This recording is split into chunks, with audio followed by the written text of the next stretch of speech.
Dans cette séquence, je vais vous montrer quelques éléments qui vont vous permettre de mieux gérer les effets. Pour commencer, je vais sélectionner ce bloc et vous allez voir que très rapidement, on peut lui affecter une ombre portée. Cette ombre portée aura le réglage par défaut. Donc quand je clique ici, automatiquement, vous voyez que cette ombre portée affecte l'objet. Si je veux supprimer l'ombre portée que je viens d'affecter, il suffira de cliquer à nouveau sur ce bouton. Si maintenant je souhaite régler cette ombre portée en même temps que je l'applique, je fais un Alt-clic sur ce bouton.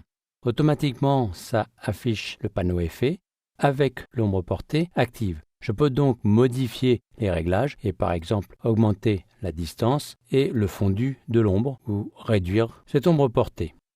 Donc c'est un moyen rapide de pouvoir gérer l'ombre portée. On va maintenant s'intéresser à cet objet. Sur cet objet, un effet est appliqué. Vous voyez ici qu'il est appliqué au fond, puisque le FX m'indique qu'il est appliqué. Si je veux l'appliquer au contour seul, je pourrais glisser cet effet et l'appliquer au contour.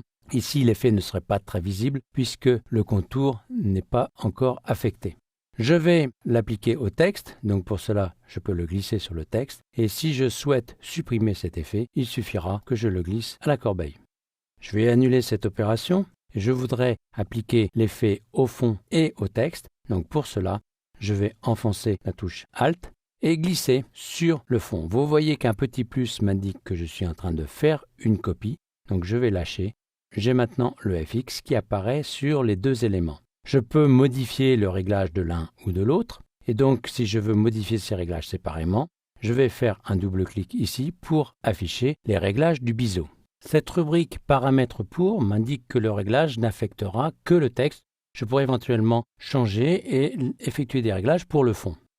Ici, au niveau de l'estampage, on a plusieurs réglages, d'une part des types structure et d'autre part de type ombrage. Au niveau type structure, je peux changer le type et modifier pour obtenir par exemple cet effet ici, biseau externe. Un biseau interne donnera ceci, l'estampage c'était ce que l'on avait et l'oreiller donnera quelque chose d'un peu creusé. Je vais revenir sur la valeur d'estampage, donc je peux en modifier la taille pour obtenir un estampage plus léger. Si j'avais modifié les unités avec les touches fléchées, je pourrais obtenir un réglage plus fin, mais cela dit, je peux très bien modifier les valeurs en mettant un chiffre comme je le souhaite. Ici, l'atténuation, c'est l'effet de fondu sur les bords.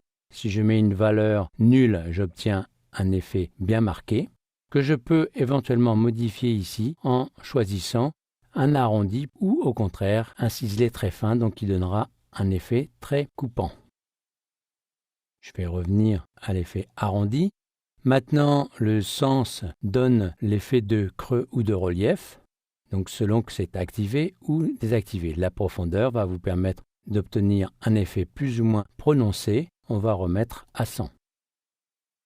La partie ombrage permet de régler l'endroit d'où provient la source de lumière, donc c'est-à-dire l'angle ici que l'on peut faire par simple pivotement.